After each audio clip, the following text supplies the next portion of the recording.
Fair, by Frances Rosenfeld. Chapter 24. A Night in the Desert. Later that day, Lucille prepared a basket of food, like she did every evening, not forgetting Mary's favorite cookies, fresh out of the oven, waited for the night to fall and stepped out into the desert quietly, careful not to attract attention. She walked without noise through the soft, powdery sand, under the stars that shone so bright they cast shadows around the dunes and brightened the desert night enough to light her path. She stopped at times, to put the basket down, sighed in response to her thoughts, and then continued on her way. She walked for a couple of hours, too deep in thought to pay attention to her surroundings, the way a person who walks the same familiar path is suddenly surprised to find herself much farther along it than she thought she was.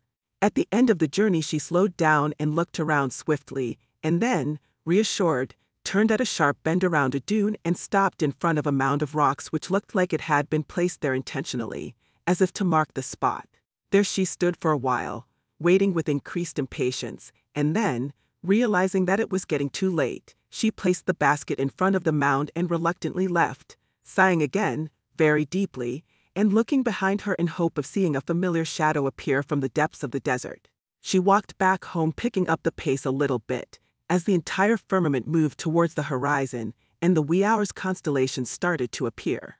Almost home, she turned sharply again, following the path that led to the cave, shuffling her feet in the powdery sand to cover her tracks, and as she did, she noticed, pleased, that the girls had left no traces in their passing either.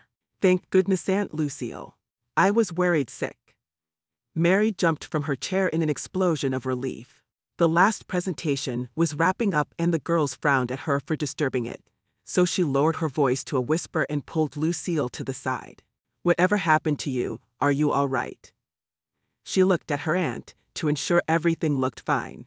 Of course I'm all right, don't I always tell you not to worry for me? Lucille smiled, swiping a stubborn strand of bright blonde hair off of her niece's forehead. Get your hair out of your eyes, child, it's not good for your eyesight, she commented. What happened? Mary asked again. I had to shake Rosemary. The woman is nothing if not persistent. Harder to get rid of than a clump of thistles. She looked at Mary and remembered. Oh, I'm so sorry, Mary. You'll have to make do with food from the pantry tonight. I had to put the food basket to good use. How did you know you were being followed? Mary asked. Lucille smiled, but said nothing. How was school today?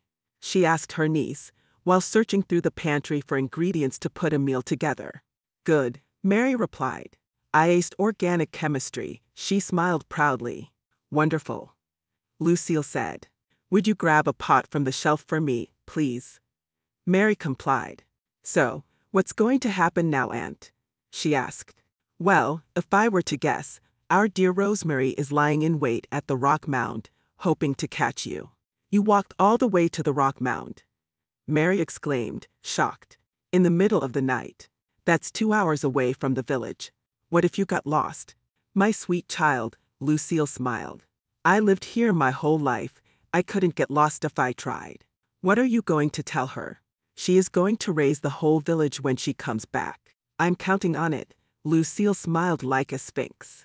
In fact, I think the team in charge of breaking the curse of the fair maiden will be quite busy with preparations for your punishment for a while. I assume they'll set up camp at the mound. I would have liked to make it a little farther from the village, but 2 hours away is not too bad. But, Mary protested, trying to put together in her head the pieces of the story. Last time I saw them, they were planning to bring me out into the desert and leave me there to fry with no water, she said, almost apologetically. Why on earth would they think I'd come back? Because you are expected to obey, dear, Lucille replied. Besides, they assume you're alone in the desert and you should be desperate enough by now. What about you? Isn't she going to get back at you for feeding me in secret? Mary asked, concerned.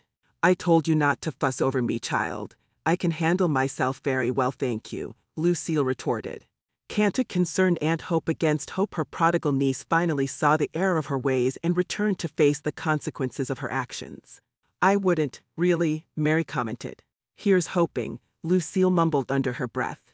Anyway, I'll handle the details of this. You pay attention to your studies. After all of you, with the knowledge and the skills you are learning now, are going to shape the future of our village. What a beautiful future that will be. Lucille's eyes welled up, with gratitude for this unexpected fountain of knowledge that yielded its extraordinary wonder and wisdom day after day, with sadness for not having found it sooner, with concern over the challenges to come, and with pride for her nieces and all the other girls' avid thirst for learning. "I love you, Mary," she said, somewhat embarrassed by this outward display of affection. "I want you to be happy. You know that, don't you, dear?" "I love you too, Aunt Lucille," Mary smiled, reassured. Right then, the first rays of the morning sun got caught in the cold mirror of the girl's clear green eyes and put a shiver through Lucille's spine, despite her better angels. "Good grief, child. Are you trying to turn me into a snake?" She looked up, concerned. "Oh my, it's already light out. If anybody sees me, I'm not sure how I'll be able to explain myself." "You can stay here until nightfall," the one in the mirror suggested. "Don't you ever sleep?" Lucille turned around, annoyed that her private conversation with her niece had an audience. "We work in shifts," the one in the mirror apologized. "Thank you," Lucille answered the previous sentence. "But I have to go back, otherwise everybody will be on alert about what happened to me, and besides, I need to bring Mary the cookies I promised her.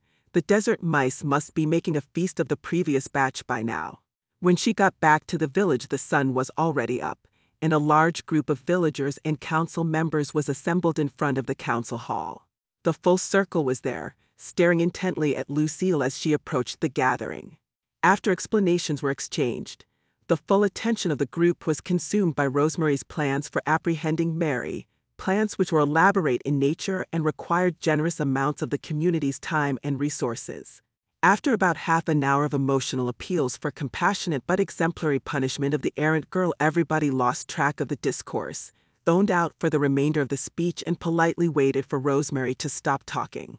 2 hours later, in the days created by the convoluted details of the punishment plan, a group was selected to take to the desert and find any traces that the exile might have left behind. The little creatures of the desert, delighted by the unexpected feast the universe had bestowed upon them, had cleaned up the food basket with great efficiency, and there was no way to tell if the creature whose hunger was appeased was human or not. In the fervent unfolding of events, Rosemary decided to take the high road and forgive Lucille the human weakness of trying to feed and protect the child she had raised from infancy, even though, as everybody had to agree, the fair girl was nothing but pure evil.